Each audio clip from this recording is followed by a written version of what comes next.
Hello, it's Mark Ryan here with Easy 8A. I want to talk about the Small Business Administration 8A programs, business activity targets. We've had some updates in the last couple years in 2020, again here just a couple months ago in April of 2023. So give an update on what's going on and how that's affecting how the SBA handles BAT targets, BAT business activity targets.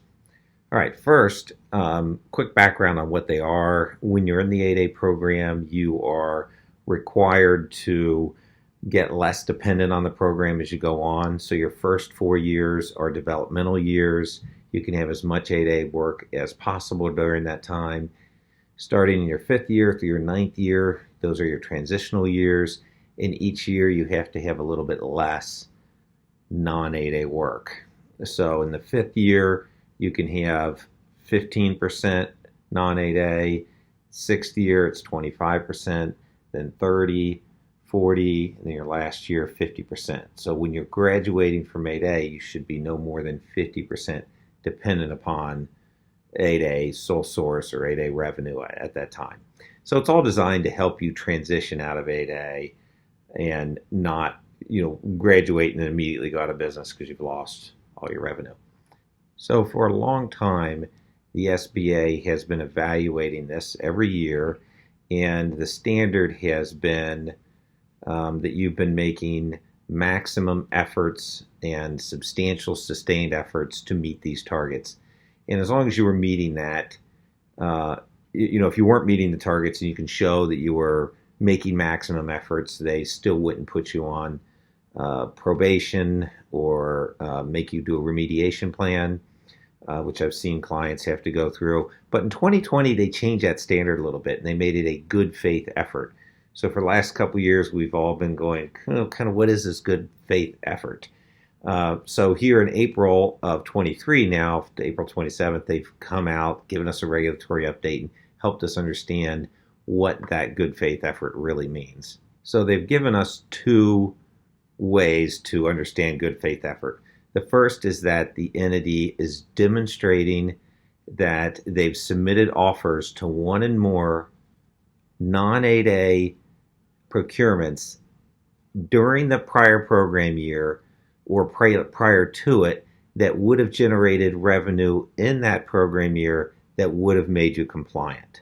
They do get very kind of detailed in explaining that and go in to say that, they're not looking for you to just have done proposals during that year, but it has to have been offers during a time frame that would have produced revenue in that year. The second thing they've come up with is that you can identify extenuating circumstances that justify why you didn't meet the targets. And they give some examples such as reduction in government funding, budget uncertainties, increased competition, which is driving down your prices, having one or more prime contractors that awarded less work to you than you were anticipating. So they've gotten much more flexible on it. Over the 19 years I've been doing this, I've had a handful of clients have to do remediation plans. It's not that common. I've definitely had clients get put on probation. Usually, or what I've seen is where they just get probation from sole source work. They're still able to bid on, 8A sole 8A set aside work, but that can be really, really devastating. I've seen, I can remember one client where they lost most of their work because they were on probation for 6 quarters.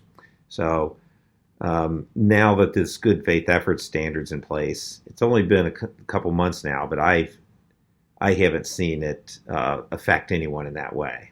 By that way, I mean that I haven't seen anybody get put on probation or be given a remediation effort. And I do think we'll see that a lot less of that going on. We'll see, hopefully. 2 other real quick points that they've clarified.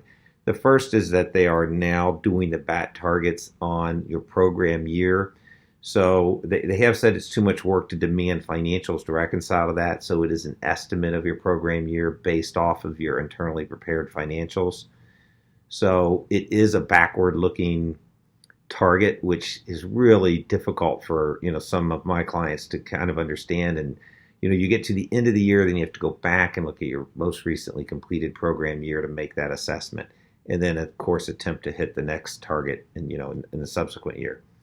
Another thing is that they have said they are going to check your business activity targets when awarding you a joint venture or any other type of multiple award contract. And finally, they have said that they're not going to count revenue that you're getting as a subcontractor, even if it was an 8A contract that you're getting the revenue from. So basically, they're taking that abstenable subcontractor rule and applying it to your BAT targets as well.